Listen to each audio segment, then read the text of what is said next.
Давайте пройдемся по фронту. Меня интересует, как обычно, там пару моментов, один из которых я бы хотел вот с чего, собственно, начать. Неделю назад мы говорили по поводу операции на Краматорск, ну, по Краматорску, славяно-краматорской группе. И сегодня приходят вот такие кадры. Значит, это нечто, конечно. Значит, ну, понятно, ругается человек за кадром. Дроны атакуют прямо в Краматорске. Два подряд удара. Прямо в центре. Человек снимает это из окна. Вот так вот я приближу. Вот это вот беленький, да, который вот над логотипом здесь у столба. И тут машинка вроде как военная. Это дрон, FPV-дрон. И вот человек, он прячется, так сказать, звучит взрыв. Он потом дальше высовывается. Ну, уже как бы удар случился. Ну и еще один удар, это уже прям рядышком. Тоже вот спокойно, как у себя дома, FPV-дрон завис над песочницей. Ну и, в общем, атаковал еще один автомобиль. Это то, что вот нам, ну или вам, да, вот вы когда говорите об этом сухо, там, о, FPV-дроны уже долетают. Вот что это означает. Вот. Ну да, ровно это и означает. Это выглядит вот так. Алексей Николаевич, давайте пройдемся по фронту. Что скажете насчет... Ну, из самого главного, страшное контрнаступление оказалось не очень страшным контрнаступлением, что, в принципе, неудивительно, потому что откуда бы мы взяли резервы для страшного контрнаступления. Самое дальнее продвижение, которое у нас там на юге Запорожской области, ну, на юге, возле Гуляйполя, получилось, это 9 километров. В принципе, это очень много. Очень много, потому что россияне, чтобы пройти 9 километров, напоминаю, они от Авдеевки до Покровска 40 шли километров больше года. А тут пятую часть прошли за 2 суток, украинские за 3. Алексей Николаевич, при всем уважении, 9 километров да. Я искал, смотрел, всматривался. Я не увидел, где... Я ссылаюсь на официальное заявление украинской стороны. Хорошо, давайте им поверим. 9 километров они прошли там радостно. Это не так важно. Важно, что это не 45. То есть, никакого подрезания там выступов 3 российских армий не получается. Что удалось? Это контрнаступательное действие в тактической зоне, которые не имеют шансов приобрести оперативно-тактический даже характер в настоящее время, то есть на десятки километров распространиться, которые заставили российские войска слегка отойти. Идеальным решением на юге, в районе Гуляйполя, если бы они за речку там свалили, за трассу они уже свалили, за речку свалили окончательно. Ну, по заявлению, опять же, украинской стороны свалили бы. Это был бы крупный тактический успех. Замедлить темпы выбран момент удачно, потому что эти российские группировки 2 месяца непрерывного наступления, и они подистощены чисто физически. Второе направление выбрано удачно. И Сырский сыграл свой любимый удар по сходящимся направлениям. Но на удар это не тянет, это на действие в тактической зоне. Их оказалось достаточно, первое, для информационного повода. Второе, это явно делать под Мюнхенскую конференцию. 100%. Потому что показать, смотрите, мы еще можем. И под переговоры. И третье, ну, информационного резонанса намного больше, чем практической пользы на поле боя. Хотя отрицать ее нельзя. Но есть еще зоны, где мы там пошли храбро в контратакующие действия. Это контрнаступательные. Это в районе Ливана. Там немножко пошли вперед. И так далее. Ну, теперь можно выбрать, зрители могут выбрать точку зрения, с какой смотреть на это. Предлагаю варианты, например, ура, мы контратакуем. Второе, ну, блин, хорошо, конечно, но принципиально ничего не меняет. Я ближе ко второй склоняюсь. Но опять-таки, смотрите, мы сейчас становимся заложниками определенных информационных манипуляций. Российская сторона дает продвижение, на карте Deep State этого нет. В районе Лимана как раз-таки существенный рывок вперед российской армии. Ну, понятно, это россияне дают, у них там своя карта, у них свой. Почему? Представь себе, что они сказали правду. Так одно же другого не отменяет. Смотрите, вы можете пойти вперед. Батальон какой-то там или бригада. И радостно пройти 1,5 километра, занять посадку и там сидеть. А соседи справа и слева провалиться. Это вполне может быть одновременно. Или, например, вы пошли вперед, даже что-то отбили, а они отбили обратно. Это же динамичная структура. Именно поэтому Deep State, значит, сегодня публикует очень, ну, она на днях публиковала очень интересный материал, такой Coming Out Deep State. Короче, все, что вы видите, вот это серенькое, они все официально признали, говорят, ребята, серенькое, это означает, что могут быть как наши, как не наши, как другие, как чужие. Короче, через полосица, может быть, и вообще как бы это ничего не означает. Вполне возможно, что вот, ну, как вы говорили, да, если серым закрашено, то там уже же есть россияне. Все. Сто То есть процентов есть россияне, иначе бы не было бы вообще как бы повода у дипстейта рисовать эту серую зону. На основании чего? Это серая зона, где наши войска или как? Это так называемая тень лежит на поле боя, где вполне может быть в одном селе, условно, 25 россиян и 15 наших, или там 35 наших, которые сидят по домам и наводят друг на друга дроны и периодически перестреливаются. Но это зона боевых действий, где уже есть российские войска в любом варианте. То, это что вот они закрашивают бордовым, это устойчивый, или там коричневым, как это назвать, это устойчивый контроль российских войск. это сообщение от Deep State сегодняшнее, ну, Мгм. не сегодняшнее, а вот сегодняшнее, это, конечно, вот история с, ой, Мирноградом, он же Мгм. Димитров, и, в Мгм. общем, сказали все с Мирноградом, в общем, теряем. Мы его уже которую неделю теряем. Мы его И теряем. что вы думаете по поводу этого направления? Ну, гадкие российские языки говорят, что войска из Смертноградского направления и Покровского переброшены как раз вот туда, на Гуляйполевск, чтобы сделать страшное контрнаступательное действие. Вот, не исключаю такого варианта. Поэтому, если оттуда снимали украинские силы, допустим, как гипотеза, то россияне, конечно, сумели продвинуться вперед на ключевом направлении, потому что меньше наших сил, больше продвижения российского. Что это означает, если снимаются войска отсюда? Это Это означает, означает, что что ослабла наша оборона. Россияне, если ведут свои резервы или наличными силами, мы не знаем соотношение сил сторон, степени готовности, смогут получить там какой-то успех, возможно, его развить. И так далее. Цели и задачи там остаются те же самые. Одно направление на Павлоград с востока на запад, другое от Доброполя на Барвинково, на железнодорожную станцию. Вот, как бы все четко. И они, конечно, по-богатому воюют, ведя действия на таких расходящихся направлениях, но им виднее россиянам.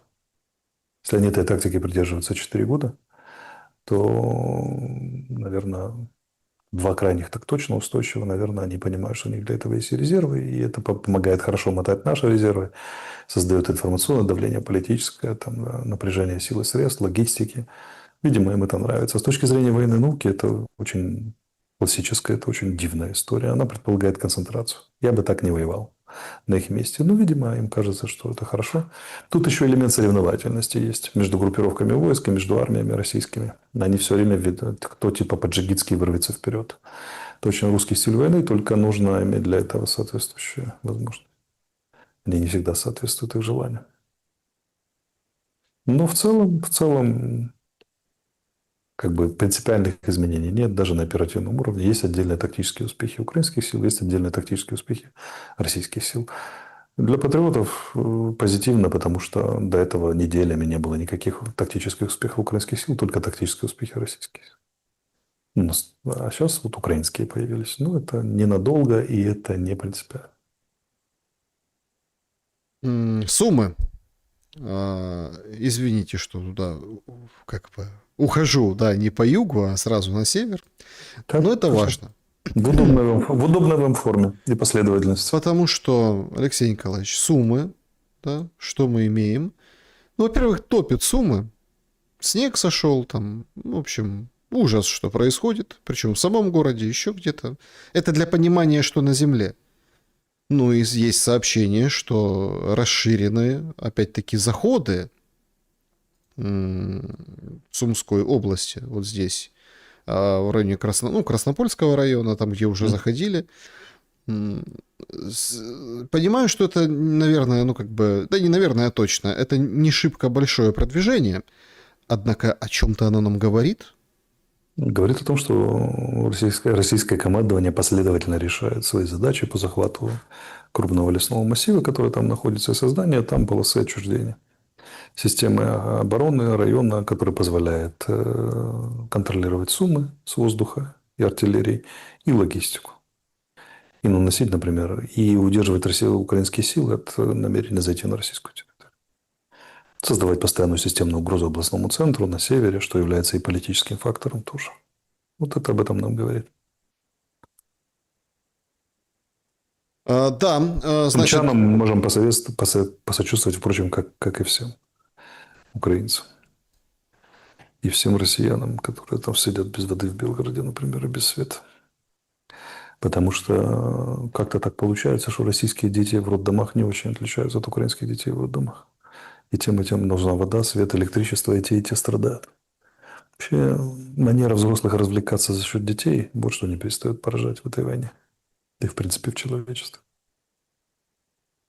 Особыми красками, конечно, там новые подробности по Эпштейну заиграли. Я не провожу Мгм. параллели, но это как бы очень тоже ложится в эту схему. Алексей Меня, Николаевич, меня другое поражает. Меня поражает, что взрослые ответственные дяди и тети, ну, даже официальные лица или полуофициальные лица пишут, например, что вот так вам и надо, например. Кому надо? Детям?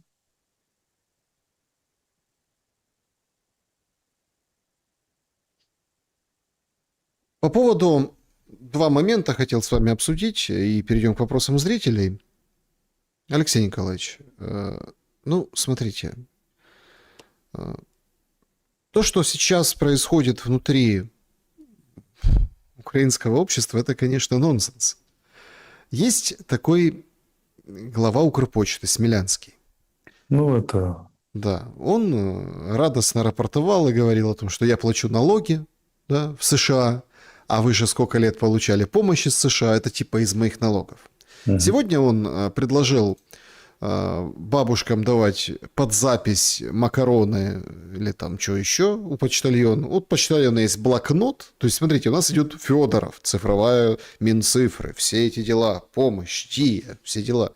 Выходит Смелянский, говорит, Укрпочта, мы делаем так, чтобы люди, условно, приходит почтальон, да, вот бабушки, а бабушки там нет там чего-то. А раз там записали на счет и дали пачку макарон, и так хорошо. Пенсию получила, отдала. Вот такой кредит типа. Этот же Смелянский сегодня выдал очень интересную, умопомрачительную историю. Как оказалось, внезапно Укрпочту, отделение, жгут проклятые уклонисты. Каждую неделю нам жгут отделение за то, что мы повестки раздаем.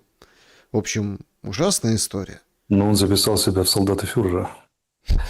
Помните знаменитый диалог этого самого Штирлица и генерала в поезде? Когда генерал говорит, это вы, дипломаты, вас будут проклинать все. И Штирлиц такой, мы тоже такие же солдаты, как и вы, солдаты фюрера и так далее. И так далее. Смелянский нахамил женщин. Смелянский там наделал кучу дел, глупостей публичных в этом самом, заменил логотип, стал посмешищем, и начали задавать самые страшные вопросы, куда тратятся деньги. Значит, куда надо сразу бежать? Вспоминаем патриотизм, последнее прибежище негодяя. Когда все исчерпалось, логотипы, маты там, и так далее, то надо бежать в патриотизм. Мы раздаем повестки. А уклонисты нас жгут. Рискуем жизнью. Рискуем жизнью. Боремся за Украину.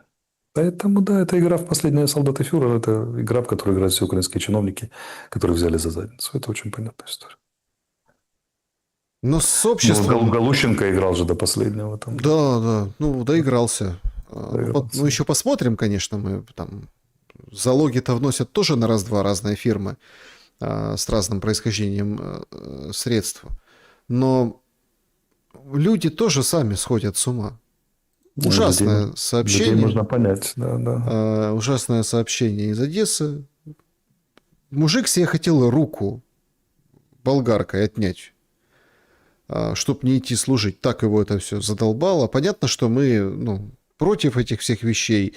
Еще раз повторю, и у меня в эфире много раз там есть, там, например, там, психоаналитик Спартак Суббота, говорит, у него вообще позиция такая, говорит, значит так, говорит, смотрите, выдыхаем там, подышали, да, ну не то, как этот Милованов рассказывает, если вам холодно, подышите. То есть всегда есть шансы. Можно уйти в СЗЧ, можно с учебки, можно до учебки, можно... То есть не надо драться, вас и забьют, и, в общем, покалечат. Ну, то есть включайте голову, рацию.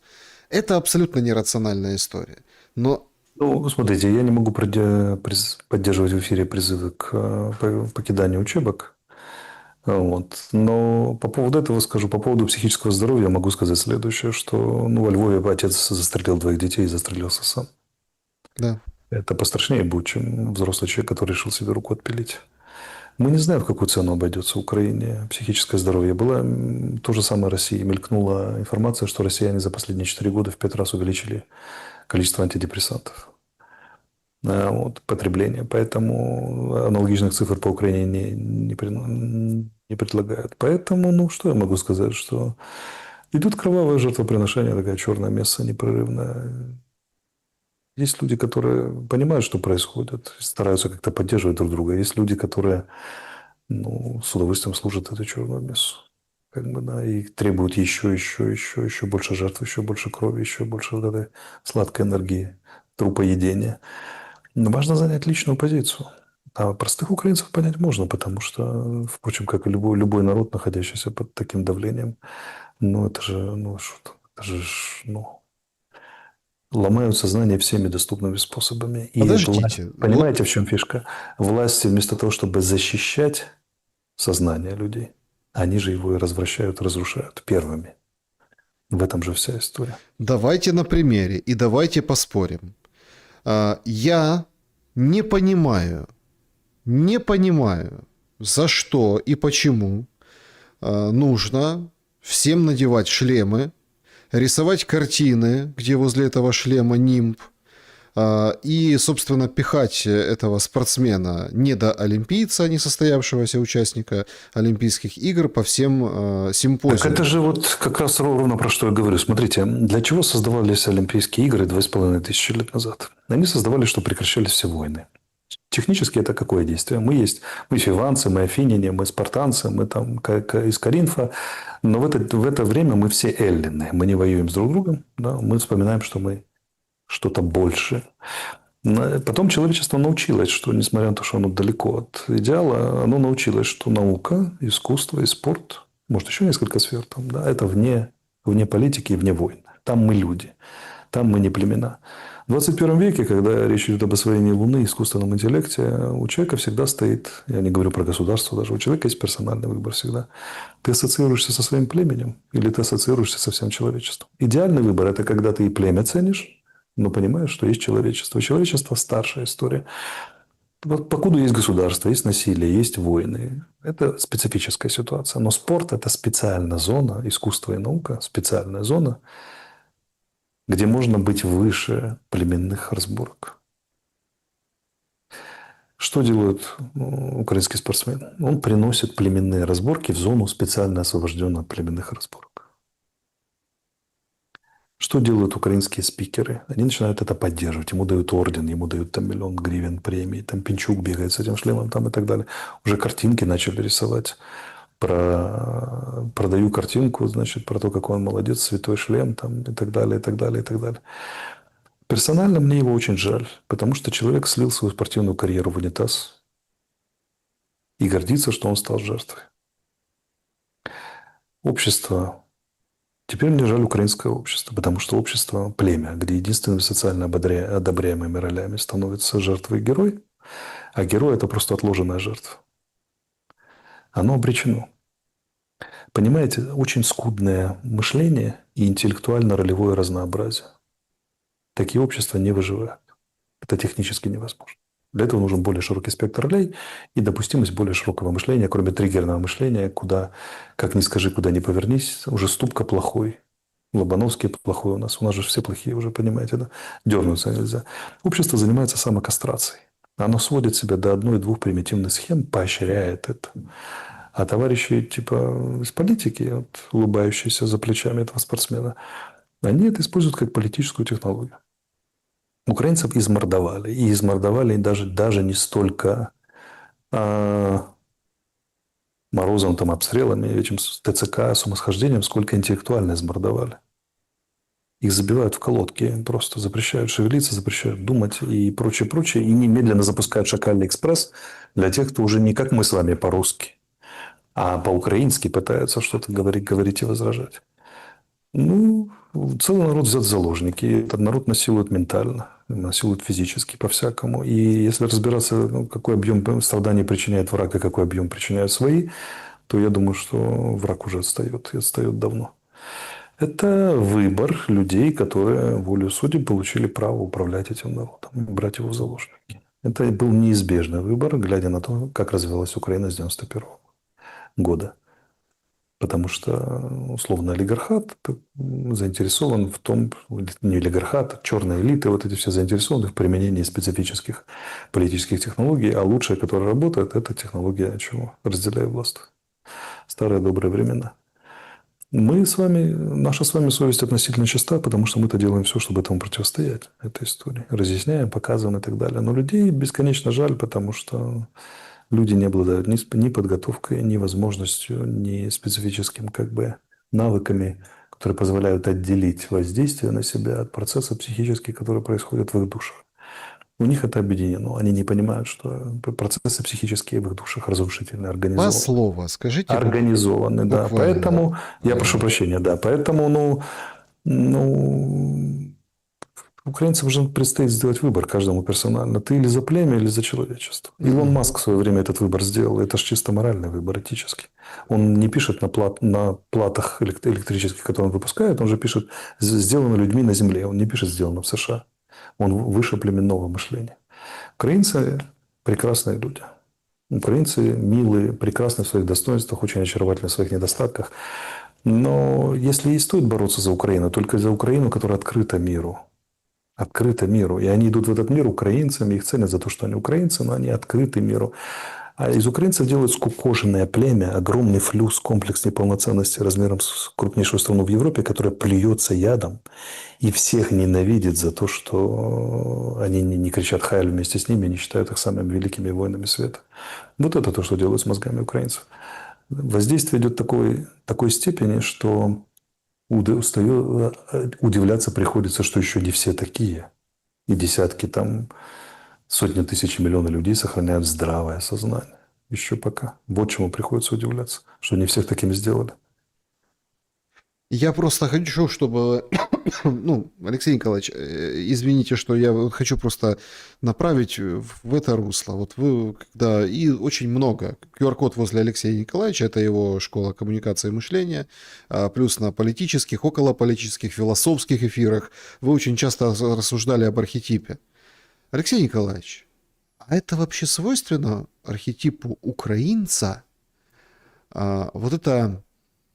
Ну, я не литературно скажу, хотя могу и литературно выразиться, я по-простому скажу. Вот это мертвечина. То есть мы должны убитым больше, чем живым. Чем детям. Да, это гений Тараса Григорьевича Шевченко внес свою эту самую... Мелькнула информация, причем опубликовали патриоты ее, которая нуждается в проверке. Я ее стараюсь проверить, но пока данных нет, что Кобзарь Шевченко был долгое время запрещен Ватиканом. В списке запрещенных книг. Ну, потому что там прямые призывы к насилию, воспевание, смакование подробностей, там перебитые суставы, кровь, снимание шкуры живьем и призыв к геноциду отдельных народов, поляков и евреев, и русских. Поэтому это надо уточнить. Но это оценка Ватикана, если это правда, это оглушительный факт. Шевченко был гений, безусловно. И он гениально создал абсолютно некротическую свод литературы корпусов, в воображении тяжелого маньяка только способного. А у нас это возведено в канон. Это изучают дети в школах. И поэтому, да, к украинскому очень чистому, очень живому на самом деле и жизнерадостному архетипу мертвечины домешали конкретнейшим образом. Я не думаю, что это свойственно нам как изначально, но вот гений Шевченко домешал. И весь этот культ смерти, весь этот культ героев, жертв и так далее, и так далее. Но вот смотрите, признаки. Насильственная постановка на колени всех в 9 утра. Остановка По машин. закону. По закону, да, закон приняли у нас такие. Но это же некротический культ. Если в начале войны, когда мы были молодой светлой демократией, которая борется с Россией, мы вспоминали, я в частности вспоминал, что во Владимирских лесах, там севернее Москвы, историки говорили, что там живут людоеды, с людоедскими практиками. То теперь вот эта нежить и некрофилия, она же пронизывает всю официальную и неофициальную риторику так называемой в кавычках патриотической части Украины. И из страны делают некротический культ и так далее. Нормальное государство и общество как развивается при всех недостатках? Картина будущего, приемлемая для всех. Понятно, куда живем. Да? За этой картиной стоит мировоззрение, за ней стоит этика определенная. Ну, есть же этика любви, правильно, этика радости. Есть этика контроля и страха, а есть этика некритическая. И все это началось с акулки и с трупов российских солдат, которые выкладывали там пуш-шрифтом и так далее. Против Песни чего... Вань про Ваньку и Да. пакет. Да, против чего ваш слуга честно предупреждал покорный. Почему? Потому что когда сначала начинается все с чужих, а потом переносится на себя. Да, вот. И теперь ныне мертвый Лобановский, мертвый Богдан Ступка, уже недостаточно патриотичные украинцы и так далее. Хотя, ну, уж там предъявить Ступки, я не знаю, умудряются предъявлять. И это, смотрите, есть же старая притча, когда пришли за евреями, я молчал, когда пришли за коммунистами, я молчал и так далее, и так далее. Логика некротического культа заключается в том, что придут за всеми. Если это достаточно долго продлится, Алферова арестуют за недостаточный патриотизм и не за недостаточную некрофилию. Да. И понимаете, что такое погибшие спортсмены на шлеме? Это зона, специально освобожденная от политики. Вот представьте себе МОК, Международный олимпийский комитет. Вот они всем разрешают. Сейчас по статистике в мире 59 вооруженных конфликтов. Вот представьте себе спортсменов из 59 стран, а на самом деле больше, потому что ж тогда раза в полтора, потому что воюют же две стороны, или сторона и какие-то там партизаны. Всем разрешили наносить на символику мертвых героев. Во что превращается Олимпиада? Ну, Ну, в в конце то, во концов. что превращается Ну, Майдан да, независимости. первыми начнут драться кто? Палестинцы и израильтяне. Точнее, сочувствующие израильтянам, сочувствующие палестинцам. Потом украинцы и россияне. И пошло, пошло, поехало. И вместо праздника, где мы вспоминаем, что мы все люди, люди сначала, а потом племенные быки, которых в загонах выращивают, у нас начинается, что в единственную зону освобожденную от этого, немногочисленную, мы туда приносим те же самые законы племенного топтания в загоне, в дерьме, да, и бодания рогами. А зачем? Отсюда же история с непожиманием рук. Это же специальная зона, где ты можешь продемонстрировать этику выше племенной. Но нет, она стаскивается вниз и стаскивается еще ниже. Потому что за племенной этикой у нас идет чистая этика распада, мартида. Некрофильская этика. Это уже дальше падать некуда. Это чисто адские пространства. И вот этот ад вносится в души и воспитывается в детях. Посмотрите интервью Лесового.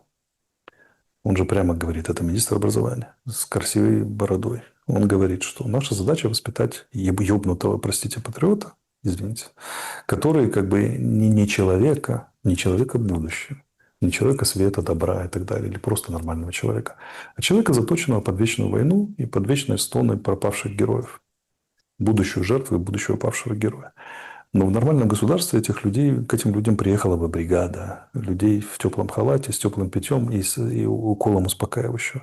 У нас это министры. Страну провалили в некротический культ. Отчаявшиеся люди воспринимают это как норму, по крайней мере, норму для войны. Это только усиливает это инферно и закручивает спираль все глубже и глубже. Поэтому ну, мне это было ясно, когда еще в офисе работал, почему я так активно возражал против всего этого. А начинается с призыва внеконституционных и внеправовых расправ с врагами и расчеловечивания с внутренними врагами. Как бы вообще нельзя людей бить по почкам там, да, и пытать пожилых. Но всяких там архимандритов запорожских можно, потому что они же с ФСБ, УПЦ, как они говорят там, да, УПЦ, ФСБ. Как бы нельзя вообще там как бы желать смерти детям, но российским детям можно как бы желать. Они же на нас напали. Нельзя писать на мертвых солдат, но на российских солдат можно, они же агрессоры. Нельзя выкладывать телами. Нельзя радоваться, что акула съела на глазах отца, сына. Ну, по отношению к россиянам можно. А потом эта болезнь, она же, смотрите, если яблоко начало гнить, оно же не может остановиться. Яблочко гниет, гниет, гниет, и как бы уже самую сердцевинку своих захватывает.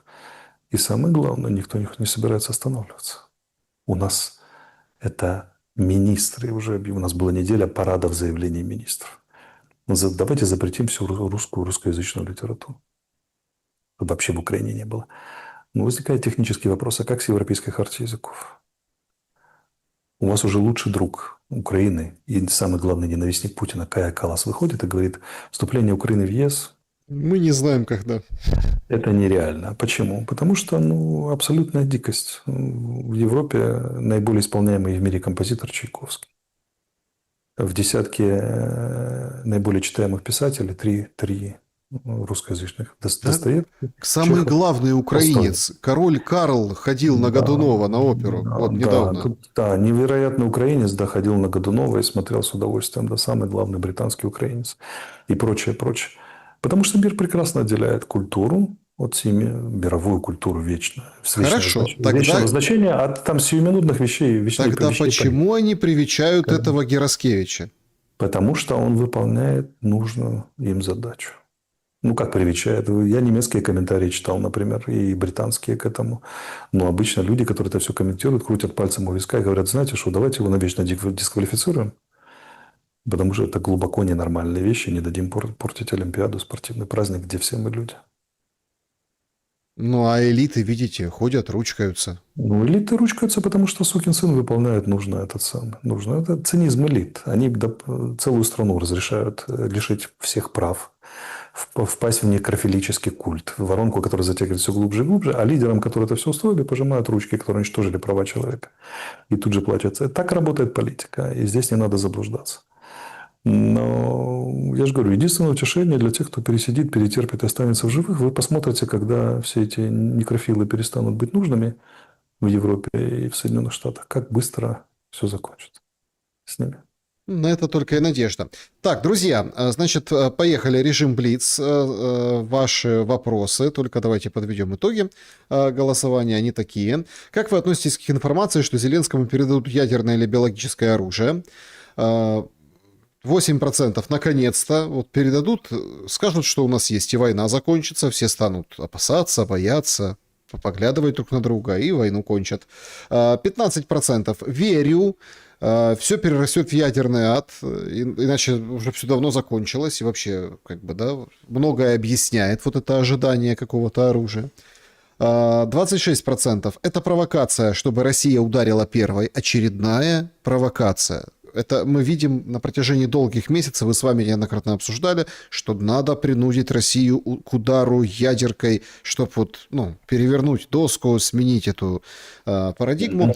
50%, 51% с вами согласились, Алексей Николаевич, по Паустовскому, фиолетовый луч. Да. Да.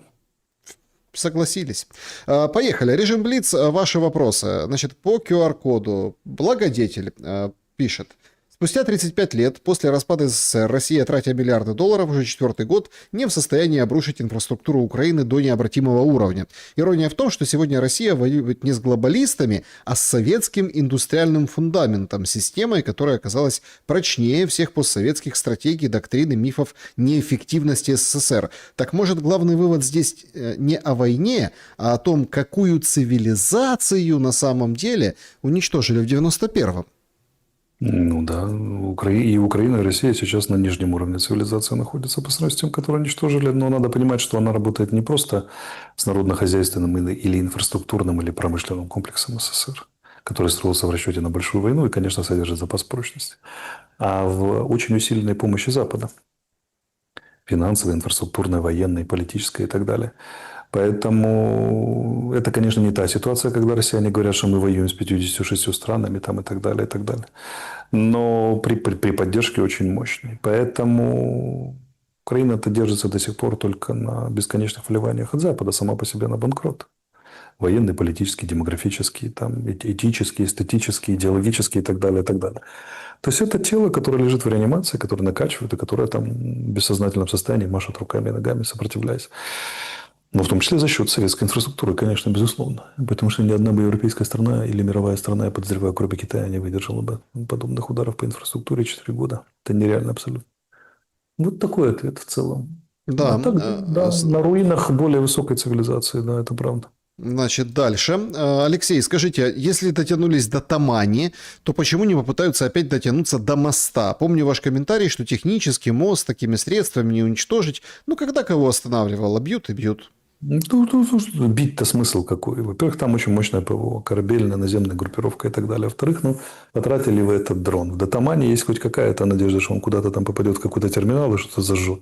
Мосту это до задницы. Если вы помните, крайняя история, которую устроила наша СБУ мосту, она взорвала 1,5 тонны взрывчатки под опорой. Ну, так сообщали, да. Да, опора не сильно заметила это. Но вы представляете, сколько дронов нужно в одну точку прилетевших, чтобы набралось хотя бы 500 килограмм взрывчатки? Это нереально. Поэтому куда проще таранить несчастный, ничем не защищенный или плохо защищенный нефтяной бак, нежели капитальное сооружение, рассчитанное на поражение тактическим ядерным оружием. Мгм. М, Алексей, откуда вы берете информацию для своих экономических оценок? На кого ориентируетесь? А я не делаю экономических оценок. Я просто для вас, когда я делаю, я ссылаюсь сюда на заявления официальных лиц. Ну и плюс Про там доллары еще придумал. Про доллары. политэкономические оценки. Это тоже это другой тип. Политэкономически это другое, там есть закономерности. Я ссылаюсь на информацию, которая общепринятая, которую можно посмотреть в сети. Ну, оценки информации, да, я могу сослаться на таксистов. Ну, Мгм. так, как бы, да, но саму информацию я всегда подбираю факты, которые доступны всем. Потому что моя задача не красиво выеживаться в экране, а освободить ваше сознание. Позволить вам, помочь вам самим думать от этого морока, от этой вечной машины, которая вас во тьму хочет заволочь, ну, хоть как-то ей противостоять, хоть как-то сохранять просветы в голове. Поэтому я ссылаюсь на факты, которые вы можете проверить, и А, на заявление. Алексей, были ли вы в Китае когда-нибудь? Не был, собираюсь поехать, посмотреть.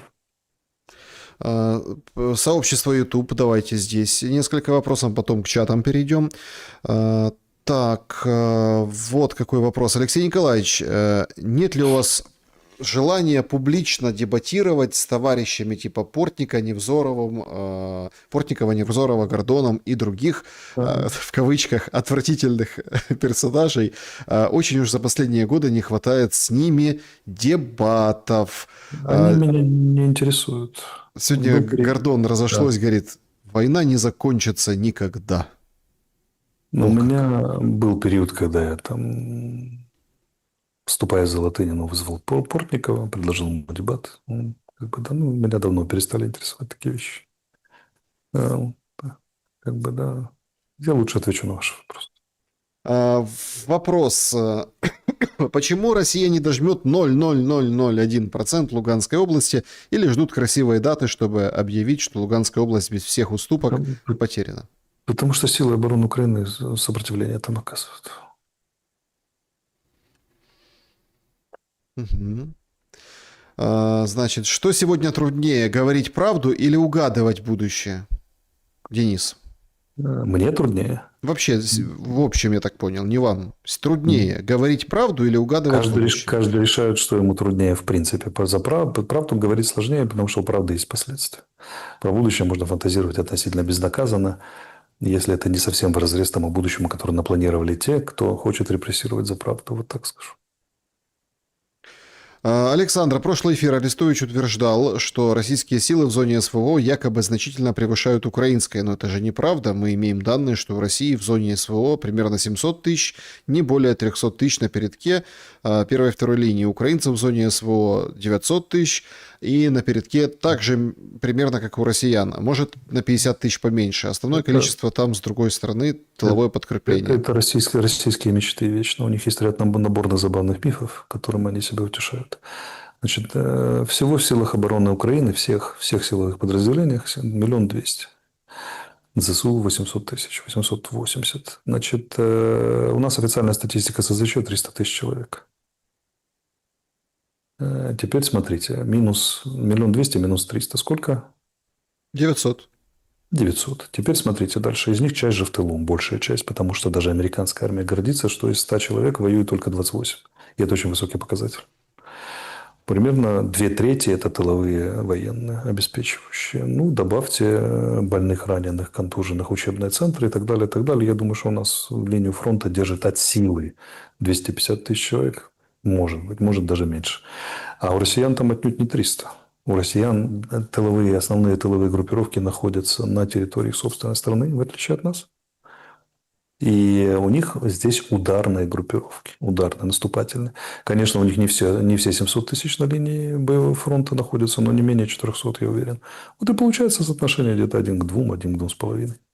Более того, россияне имеют более совершенную систему логистики, более высокий уровень оперативного искусства и как нападающие выбирают место и время воздействия, в отличие от обороняющихся. Поэтому они могут концентрировать силы и средства, по которым у них и так превосходство, на тех участках, которым их выгодно.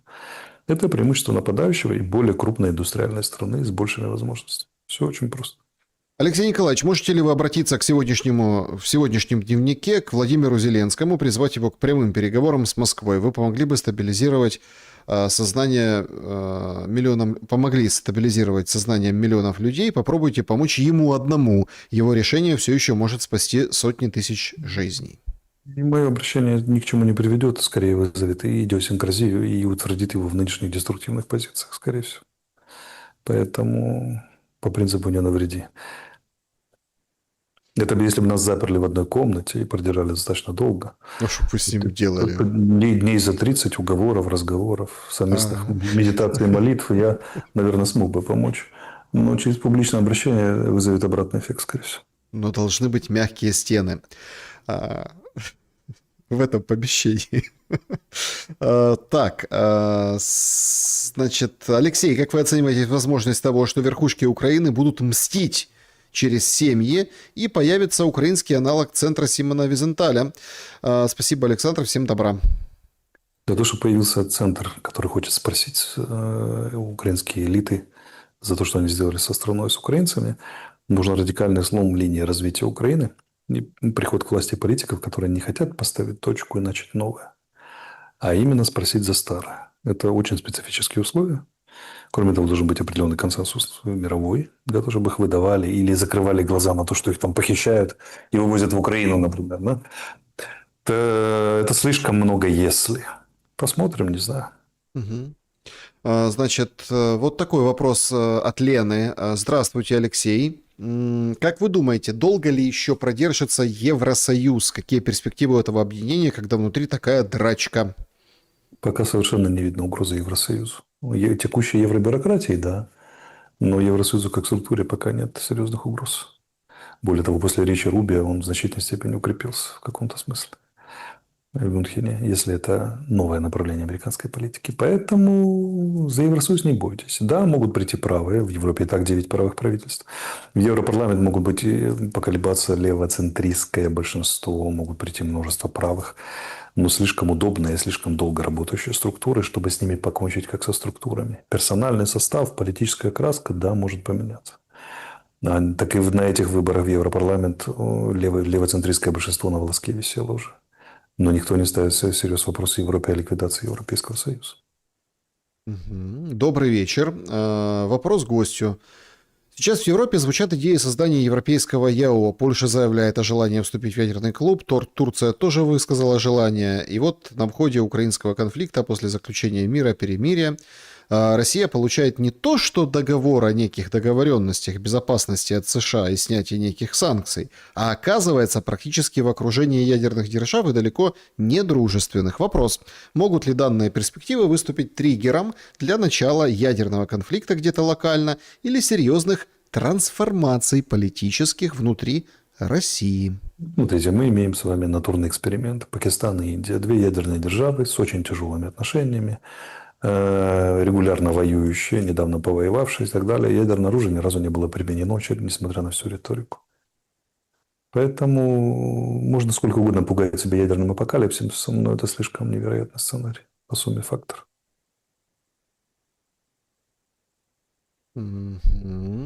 Если революция реальная или мнимая, производится политической элитой, можно ли это считать освобождение людей как цель революции, слом такой системы, закономерности в пользу единства человечества во время таких процессов самими людьми при должном развитии? Спасибо за хороший эфир. До некоторой степени, да. Были люди, идеалисты, которые, например, вложились в Октябрьскую революцию. Ее делали офицеры Генштаба, февральскую, Октябрьскую. Офицеры Генштаба, несколько политических партий российского, старообрядцы вкладывались, но и была линия Вернадского, председателя комитета по эксплуатации природных ресурсов России, на который ориентировался. Он же предложил и ГРЛО план, и всеобщую грамотность, борьбы и так далее, и так далее. Поэтому до 1944 года Вернадский оказывал четверть внутренней политики СССР определялась линией вот этой ноосферной Вернадского, которая про любовь, про человечество, про полдень и вообще все, что так я люблю. Мир, который рисовали Стругацкий. Это его линия была.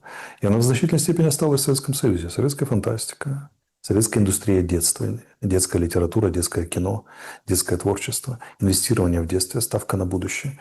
В СССР была очень яркая и светлая линия, посвященная именно будущему.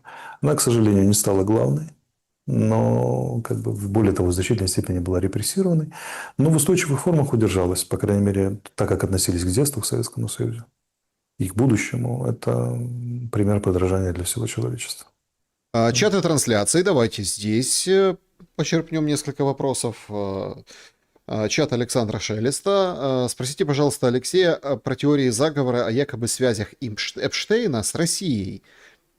Западные СМИ не хотят обсудить связь Эпштейна с Израилем. Страшная медовая ловушка там, и так далее, и так далее. Ну, кто-то может в это верить, пока нет серьезных доказательств. Серьезно люди не будут обсуждать эти темы. Мгм. А почему не индийская медовая ловушка? Почему не антарктическая? Почему не гиперборейская? Не альфа-центаврийская? Почему сразу российская? Так, значит, э, м, кем, Алексей Николаевич, кем, когда было заложено семя ненависти украинцев к русским? И хочется понять истинную причину, ведь это не за 30 лет произошло все. Ну, если вы посмотрели наш эфир с Ильей Чудолумой, украинским историком, мы обсуждали модерные, он сам об этом рассуждает, модерные проекты модерной Украины. Их было в общей сложности около 19, а проект «Украина как антироссия» был самым маргинальным. Вообще всерьез к нему не относился. Это были клоуны на периферии. И как это часто бывает в истории, именно клоуны на периферии и победили в силу там определенных этих самых процессов. Ну, вы поймите, это же не общеукраинская идеология. Это идеология землянки УПА. То есть повстанческого движения, которое четко имело антироссийскую направленность и приобретало его достаточно долго, только после 1939 года, когда Сталин захватил Западную Украину. Вот, поэтому даже еще советские войска еще во Львове принимали тогда цветами, на самом деле. В 1939 году это была правда, и все старожилы об этом знают. Поэтому это очень не характерно. Но то, что модерная Украина, или Украина в попытках выработки собственного модерного проекта пошла путем антироссии, ее к этому после 1991 года подталкивали тщательно и сформировали как инструмент для борьбы с российской неоимперской политикой, назовем это так. Согласились быть инструментами украинцы добровольно, Мгм. украинские элиты, потому что было удобно воровать, разделять украинцев и доить Запад. Поэтому это горькая история жадности, глупости. Помните, как Высоцкий говорил? У этого дракона три. Жадность, тупость, предательство. Если одна голова закусила человека, то две, как бы остальные тут же как тут. Вот это история украинского модерного проекта. Но были и другие модерные проекты. Были очень трезвые люди, которые не говорили слово по-русски, которые были западенцы по менталитету, по рождению, которые говорили ни в коем случае нельзя идти этим путем. Но один из видных деятелей эмиграции в 70-е годы, в 90-е даже давал интервью, где говорил, что ни в коем случае нельзя репрессировать украинский язык, вернее, русский язык в Украине. Поэтому нельзя сводить всю украинскую проектность к проекту антироссии и ненависти к русским. Это очень узкая история, инструментальная история, которую сделали специально узкая группа лиц. А украинцы по доброте и недомыслию пропустили.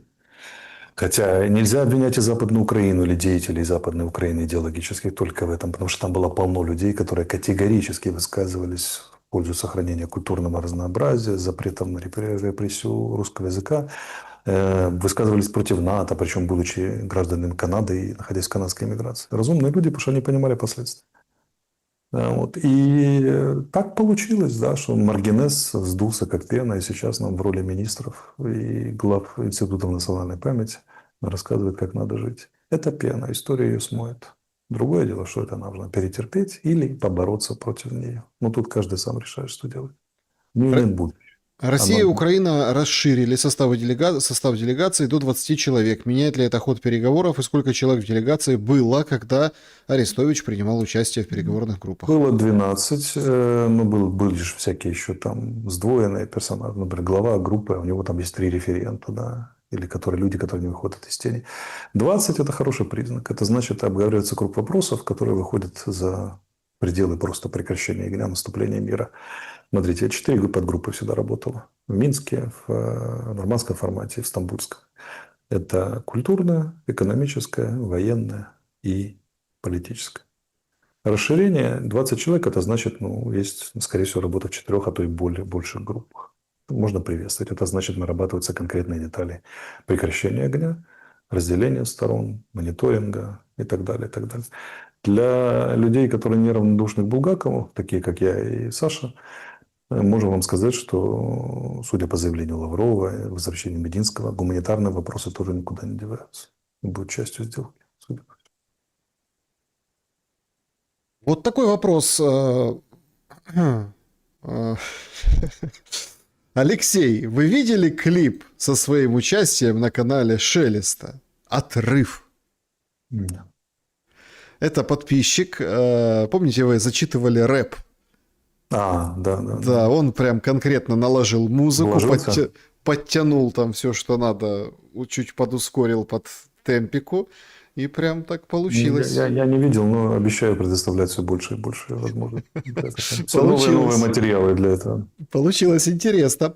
Так, Алексей, чат Алексея Арестовича. При каком раскладе Арестович может получить шанс участия в выборах? Но должно быть политическое решение на то, чтобы люди, которые не жили в Украине, еще находились под санкциями, могли получить право избираться. Пока законодательство Украины этому противоречит. Вот. Будет ли такое политическое решение, это зависит от давления сторон, в первую очередь США. Кого они захотят подпустить под выборы, на чем они будут настаивать и какие выборы состоятся. Будут ли, возможно, запрещенные партии, люди под санкциями, люди, выдавленные в политическую миграцию, получать. Это круг вопросов, на которые пока нет ответа, и никто их не озвучивает. Мгм. Это раз. Во-вторых, надо, чтобы у меня было желание. У меня желание появится только в условиях, если я буду видеть перспективу для похода на выборы в данных конкретных условиях. Пока я не вижу перспективы ни до технического допуска, ни там, скажем так, неизвестна степень поддержки граждан. Официальные рейтинги, которые мне рисуют, как ни странно, я в вопросах присутствую до сих пор, от 0,5 до 1,5%. Ну, поздравляю этих безумство храбрых, которые даже умудряются за санкционного арестующего агента Москвы 1,5% отдавать на допросах. Наверное, если бы люди не боялись, были бы рейтинги еще повыше, парламентский какой-нибудь рейтинг. Есть, могу сказать, что политические переговоры, то есть начинают бежать со всякими предложениями, когда у тебя рейтинг от 3. Ну, вот ко мне бегают, потому что у меня рейтинг выше 3, судя по всему, по реальным запросам. Но меня это очень мало волнует. Что меня реально волнует? Реальная возможность в короткие сроки осуществить радикальные перемены к лучшему в Украине. Смена исторического, не просто экономического или политического тренда, а исторического тренда, превращение Украины из злобного племени, в которое его превратили, некротического, в открытое, улыбающееся, здоровое, светлое общество. Как вы понимаете, это дело серьезное и требует наличия большого объема власти. Меня не интересует карьера профессионального политика в стиле «пойди в парламент, там вырасти в партию, а потом побудь министром, потом премьером, и лет через 15 замахнешься на президента». Мне нужно быстро и сразу. Если этой возможности нет, я даже шевелиться не буду. Я сразу всем своим друзьям и спонсорам сказал, что, ребята, никакого парламента даже не мечтайте. Несмотря на все их посулы, схемы, которые они рисуют, там, давай вот коалиция, давай то пятое, это сразу нет. Или президентские, или до свидания, я преподаю в школе Перрон. Все. Как бы, да. Президентский рейтинг – это дело наживное. Когда закончится война, все радикально поменяется. Вот тогда мы с вами вернемся к этому вопросу, рассмотрим и примем взвешенное Мгм. политическое решение, участвовать или нет. А, Хорошо? Андрій задає вопрос. Значить, пане Олексію, останні 2 ефіри. Ви тішитеся, що Росії немає більше стратегії проти США.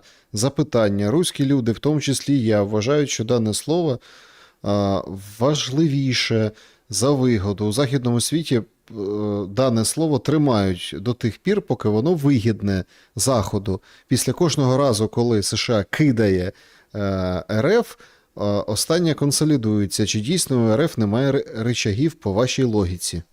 Ну, у Росії дуже обмежена кількість речагів, і в основному воно, скажімо так, ці важелі вони полягають в тому, що Росія може зробити достатньо цікаві пропозиції для Сполучених Штатів.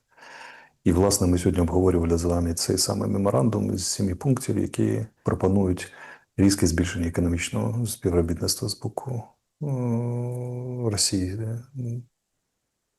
по відношенню до Сполучених Штатів аж на ціною охолодження майбутнього відносин з Китаєм, які розглядаються, напевно, Кремлем як менш вигідний для Росії у даний час, теперішній час. Тому ви задаєте справедливе питання: а що буде, якщо Трамп пообіцяє, а потім за 2 роки перестане бути президентом?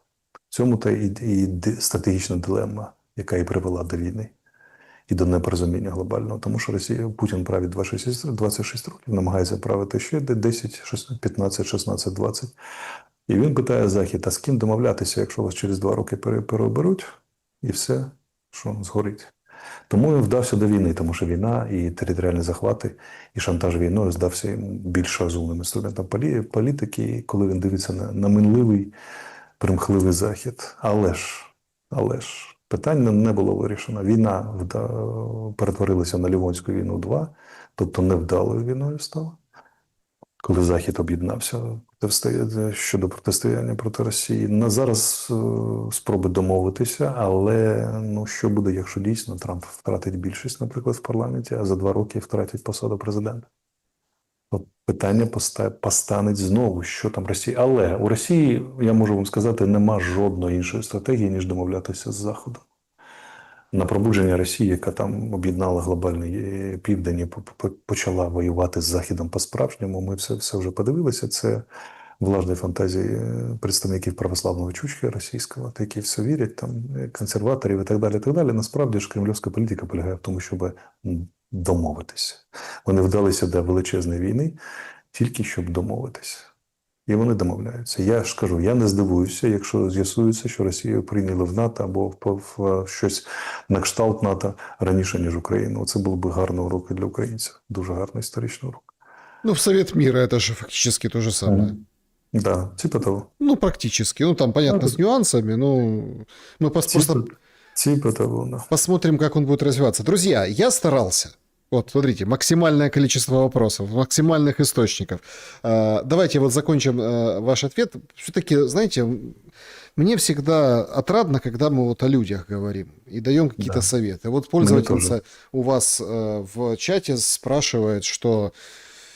Ой, как отвечать людям, которые, несмотря на все, ну, вот так, уперлись рогом и говорят, что... В общем, мы не виноваты, Россия сама напала, и ты вот не знаешь, как себя вести. Причем речь идет о знакомых, близких, ну, в общем, о друзьях. Что бы вы порекомендовали? Смотря на что вам хватит душевной силы. Если вы бережете себя и понимаете, что вы не переубедите, лучше не вступать в дебаты. Не поднимайте эти темы в разговорах с ними. Поднимайте темы: давай я тебе помогу с генератором, давай помогу с водой, давай подвезу, там, помоги мне и так далее. Если хватает силы, можете сказать: хорошо, Россия виновата, никто не спорит, агрессор и так далее. А что дальше? С нами-то что? Вот смотри, женщина, которая развелась, например, муж оказался мудаком. Ну, ты всю жизнь будешь сидеть, обзывая мужа мудаком. Ты не думаешь о собственной карьере, о собственном будущем, о том, кто ты для этого мира, какую жизнь ты хочешь прожить. Когда-то же надо прекращать обзывать мужа мудаком и заняться собой непосредственно. Вот Украина – это такая женщина. Бывший оказался полным мудаком. Что она хочет в отношении себя, какие цели она ставит, что она из себя хочет сделать. Вот так можно поставить вопрос. А если вы совсем сильный, у вас сильное сознание и большая открытая душа и сердце, вы можете обнять человека и сказать про себя: и тебя вылечат, а вслух сказать, что давайте чем-нибудь помогу Васе или Маше. Это лучшее, что могу для тебя сделать. Давайте беречь друг друга. Вот как-то так. Да, друзья, знаете как, вообще не надо отвечать, надо добром отвечать на все, даже в самых неприятных моментах. Смотрите, у человека всегда конкретный выбор. Ты можешь в этом мире увеличить количество зла и страха и ненависти, можешь добра и света. Выбор всегда конкретный. Для этого не надо быть Арестовичем или Шелестом, Зеленским или Путиным. Каждый на своем месте всякий раз принимает решение: я увеличу количество ненависти и страха или количество любви, света и принятия. И это очень конкретные действия. Даже кричащему тебе в глаза человеку, но если только физически не нападает, тогда надо уже действовать в ответ. Кричащему можно всегда сказать, что: дорогой или дорогая, чем я могу тебе помочь? Что ж ты так волнуешься, бедняга? Вообще у украинцев только 3 проблемы. Как у всех людей на земле, на Украине они выражены крайне остро. Первое. Украинцы очень недолюблены. Страшно, смертельно недолюблены. Украинцев чувствуют, что, ну, как бы, долюбливать их никто не собирается, что их только эксплуатируют. И у них огромный комплекс от этого беспокойства, который страх колоссально вызывает, и желание, сатанинское по силе желание добиться того, чтобы их в мире начали воспринимать всерьез. Но для того, чтобы в мире начали воспринимать всерьез, надо самих себя начать воспринимать всерьез. А в чем это выражается? В том, что одни известный австрийский политик не сказал бы мне в личной беседе то, что я однажды вас цитировал, процитировал еще раз. Я готов принять украинских беженцев, он сказал, в свою страну. Но я не хочу, чтобы они здесь оставались, потому что это люди, которые пролюбили свою страну. Они не боролись по-настоящему за счастье и достаток Украины. И я думаю, что они принесут в Австрию ненужные нам практики, он сказал. Пока идет война, я готов их принимать, помогать, но потом пусть едут обратно в Украину. На деле, когда докажут, что они умеют не разваливать свою страну, а строить и облагораживать, тогда с ними будет другой разговор. А пока они только разваливают и продают, и переделывают все в золотые унитазы, либо позволяют это с собой делать, это люди, с которыми я не хочу жить в одной стране, он говорит. И даже в одном Евросоюзе. Потому что они приносят сюда бациллу разочарования, бациллу коррупции, бациллу неверия в способность сделать что-то конструктивное и навыки выживания в абсолютно разрушенном и деморализованном аморальном обществе, которые я не хотел бы, чтобы австрийцы воспринимали. Поэтому проблема украинцев не в том, что их мир не уважает и не гладит по головке всех спортсменов, нарисовавших на шлеме этот сам, в том, что они сами себя не уважают. Они развалили свою страну. И вот пока украинцы не начнут серьезно относиться к своей стране, восстанавливать экологию, образование, культуру, экономику, а начинается это все с восстановления морали и восстановления правильного отношения друг к другу, что мы друг друга бережем, а не хотим задушить. Вот нас уважать не станут. Какие подвиги не совершают, в какую Курскую область не вторгайся и сколько мертвых на шлемах не нарисуют. Это же очень простая история. Судят по делам. Мы развалили и уничтожили собственную страну. Мы ее уничтожили. Украина валилась до российского вторжения, до 2014 года, все равно шла по нисходящей траектории, тоже демографической. Так как вы хотите, чтобы вас слышали и уважали в этом мире? Этот страх не перед Путиным, это страх перед друг другом. Потому что пока Путин до нас дотянется, мы сами друг друга задушим. Быстрее, понимаете? Страх перед тем, что творится внутри. И с внутри это все начинается. Просто реши для себя, что ты привнесешь своей фразой, своим заявлением, своим постом, своим отношением, которое ты никому не высказываешь, но носишь внутри. Если это отношение ненависти, ты разваливаешь Украину. Если ты ее любишь, если это и вообще весь мир во всем мире. Если это отношение любви, ты хоть как-то, но клеишь. Пусть маленький, как маленькая птичка. Как в этой притче. Летит орел, и видит, лежит маленькая птичка, задрав ножки вверх. Он спускается, говорит, птичка, а что ты вообще ноги задрала? Он говорит, так небо падает на землю, я хочу удержать. Говорит, ты что, ты надеешься, ты маленькая птичка, надеешься, что ты удержишь огромное небо? Он сказал, нет. Но я делаю, что могу. Каждый из нас – это маленькая птичка. Некоторые из нас очень большие птички. Держите ножками небо. Не давайте ненависти поглощать себя, особенно в этих тяжелейших обстоятельствах.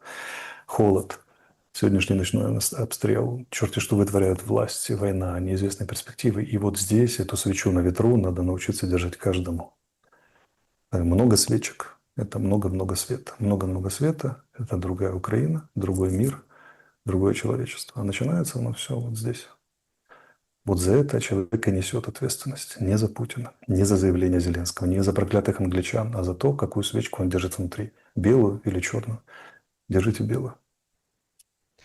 Друзья, всем большое спасибо, что присоединились к нашему сегодняшнему эфиру. Алексей Николаевич, благодарю за время и мысли. Спасибо, до встречи. Друзья, берегите